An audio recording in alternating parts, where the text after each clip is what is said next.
আসসালামু আলাইকুম দর্শক দক্ষিণ এশিয়ার দুই পরাশক্তি চীন এবং ভারতের মধ্যে সম্পর্কের উন্নয়ন ঘটছে। দুটো দেশ একটা বিশেষ পরিস্থিতিতে পরস্পরের কাছাকাছি আসছে এবং দুটো দেশ তাদের অতীতের তিক্ততা ভুলে নতুন করে একটি সুসম্পর্ক তৈরি করার চেষ্টার দিকে এগিয়ে যাচ্ছে। দর্শক, আলোচনা করব যে এই যে সম্পর্ক নতুন করে তৈরি হচ্ছে ইন্দো চীনের মধ্যে, এই সম্পর্কটা আসলে কি বিশেষ পরিস্থিতিকে সামলানোর জন্য, নাকি এই সম্পর্কটা দীর্ঘস্থায়ী হবে। তো দর্শক, এই আলোচনায় আসব। তার আগে দর্শক আপনাদের বলে নেই, 2020 সালে গালওয়ান উপত্যকায় ভারত এবং চীনের সীমান্তরক্ষী বাহিনীর মধ্যে রক্তক্ষয়ী একটি সংঘর্ষ হয়, যে সংঘর্ষে দুই দেশেরই অসংখ্য সেনা নিহত এবং আহত হন। এই ঘটনার পর থেকে দুটো দেশের মধ্যে সম্পর্কের অবনতি হতে শুরু করে এবং সাম্প্রতিককাল আগ পর্যন্ত এই দুটো দেশের মধ্যে সম্পর্কের কিন্তু অবনতি বিদ্যমান ছিল। এমনকি দুটো দেশের মধ্যে সরাসরি বিমান চলাচল পর্যন্ত বন্ধ, এবং এই দুটো দেশের মধ্যে যে বাণিজ্য ছিল, বৈদেশিক বাণিজ্য, এই বাণিজ্যও অনেকটা কিন্তু হ্রাস পেয়েছিল। এর মধ্যে ভারত এবং পাকিস্তানের মধ্যে সম্পর্কের যে অবনতি ঘটে, সেক্ষেত্রে ভারত অনেকটা চীনকে দায়ী করে, এবং ভারত এবং পাকিস্তানের মধ্যে যে একটি যুদ্ধ হলো, এই যুদ্ধে পাকিস্তান চীনের অস্ত্র ব্যবহার করে ভারতের কয়েকটি যুদ্ধ বিমানকে ভূপাতিত করেছে বলে অভিযোগ, এবং ভারতীয় সেনাবাহিনীও বিষয়টা নিশ্চিত করেছে। তো এই যে গালওয়ানে যে দুই দেশের মধ্যে সংঘর্ষ হয়েছে বাহিনীর মধ্যে, এটাই যে একমাত্র এই দুটো দেশের মধ্যে সম্পর্কের অবনতির কারণ, বিষয়টা এরকম না। এছাড়াও সীমান্ত নিয়ে অনেকগুলো বিরোধ কিন্তু দুটো দেশের মধ্যে আছে, এবং ভারত পাকিস্তান যখনই কোনো সমস্যা তৈরি হয়, তখন একতরফাভাবে চীন পাকিস্তানের পক্ষ নেয়, এবং শুধু পক্ষ নিয়েই ক্ষান্ত থাকে না, সামরিক দিক থেকে সাহায্য করে, এবং আন্তর্জাতিকভাবে পাকিস্তানকে কিভাবে সহযোগিতা করা যায় সেই দরজাও কিন্তু চীন সবসময় খোলা রাখে। এছাড়া চীন সবসময় অরুণাচল প্রদেশকে তাদের দেশের অংশ হিসেবে দেখিয়ে থাকে। এমনকি ভারতের কোনো গুরুত্বপূর্ণ ব্যক্তি অরুণাচল প্রদেশ সফর করতে গেলেও সেখানে চীন কিন্তু বারংবার আপত্তি জানায়। তো দর্শক, এই সম্পর্কগুলো ভারতের সঙ্গে চীনের কিন্তু আছেই। এই বিষয়গুলো যখন চলে, তখন মার্কিন যুক্তরাষ্ট্র ভারতকে ব্যবহার করে চীনের বিরুদ্ধে একটি নতুন শক্তির উত্থান ঘটানোর চেষ্টা করে। অর্থাৎ যেহেতু বিশ্ব রাজনীতিতে চীন এবং মার্কিন যুক্তরাষ্ট্র পরস্পর প্রতিদ্বন্দ্বী দুটো রাষ্ট্র, তো মার্কিন যুক্তরাষ্ট্র চীনকে আটকানোর জন্য, চীনকে ঠেকানোর জন্য সবসময় কিন্তু ভারতকে ব্যবহার করার চেষ্টা করে।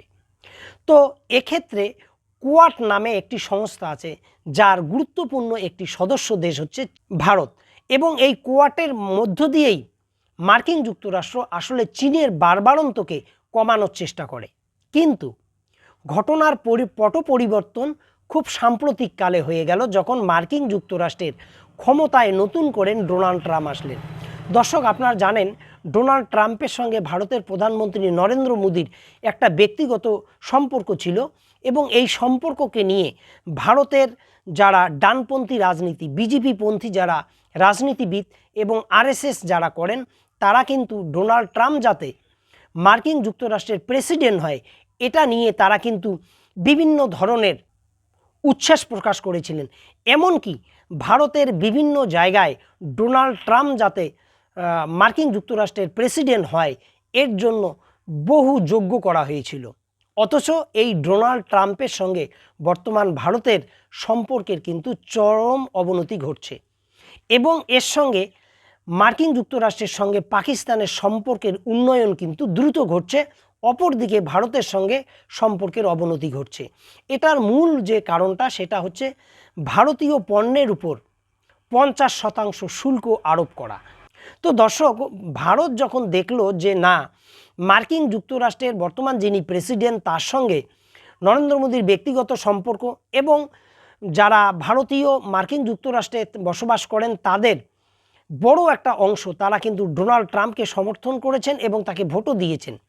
এত কিছুর পরেও ভারতীয় পণ্যের উপর 50% যে শুল্ক, এটা ভারত সরকারকে কিন্তু ব্যথিত করেছে।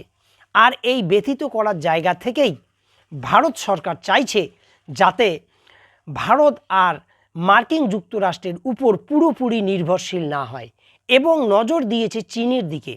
কারণ চীন এবং ভারতের সম্পর্কের যে অবনতি এবং পাকিস্তানের সঙ্গে ভারতের যে সম্পর্কের অবনতি এবং বলতে গেলে ভারতের একটা দুর্বল জায়গা, এই দুর্বল জায়গাটিকে মার্কিন যুক্তরাষ্ট্র কাজে লাগিয়ে তারা তাদের অন্যায় কিছু দাবি দেওয়া ভারতের উপর চাপিয়ে দেওয়ার চেষ্টা করছে।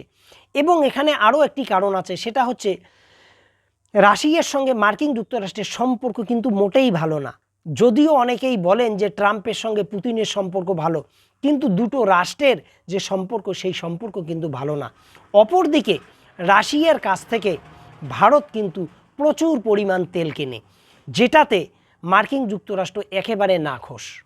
তো ভারতের অর্থনীতির কথা চিন্তা করে কম দামে তেল কেনার ক্ষেত্রে ভারত রাশিয়ার বিকল্প কিন্তু কাউকে পাচ্ছে না। ফলে রাশিয়ার সঙ্গে ভারতের সম্পর্ক ধরে রাখতে হচ্ছে, আর এটাতেই ডোনাল্ড ট্রাম্প আরও বেশি ক্ষেপে যাচ্ছে। তো যাই হোক, 50% শুল্ক ভারতীয় পণ্যের উপর যখন আরোপ করা হলো, তখন ভারত বুঝলো যে তার আসলে কোন দুর্বলতাটাকে মার্কিন যুক্তরাষ্ট্র কাজে লাগানোর চেষ্টা করছে। ভারত বুঝতে পারল যে চীনের সঙ্গে ভারতের সম্পর্ক এখন নতুন করে সুসম্পর্ক তৈরি করতে হবে, এবং এক্ষেত্রে ভারতকে উদ্যোগী হতে হবে।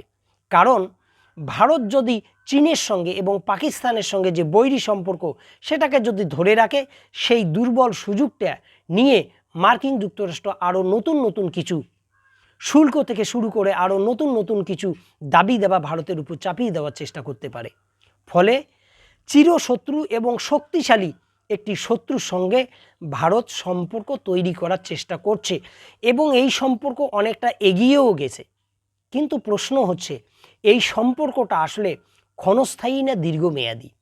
দর্শক, ভারতের সঙ্গে চীনের সীমান্ত নিয়ে যে সমস্যা, এটা কিন্তু খুবই একটা জটিল সমস্যা, এবং চীনের অরুণাচল প্রদেশকে চীনের অংশ হিসেবে দাবি করা এবং কাশ্মীর সমস্যার মধ্যেও চীন কিন্তু ঢুকে আছে। তাহলে ভারতকে চীনের সঙ্গে যদি সম্পর্কের উন্নয়ন ঘটাতে হয়, তাহলে এই বিষয়গুলোতে আসলে ভারত কী অবস্থান নেবে? তো দর্শক, ভারত আগামী দিনে কী অবস্থান নেবে এই বিষয়গুলো নিয়ে, সেটার উপর নির্ভর করবে যে এই সম্পর্ক কতটা দীর্ঘমেয়াদী হবে। তবে এটাও হতে পারে যে এই সমস্যাগুলোকে পাশ কাটিয়ে দুটো দেশ আগের চেয়ে সম্পর্ককে আরও বেশি উষ্ণায়ন করার চেষ্টা করছে।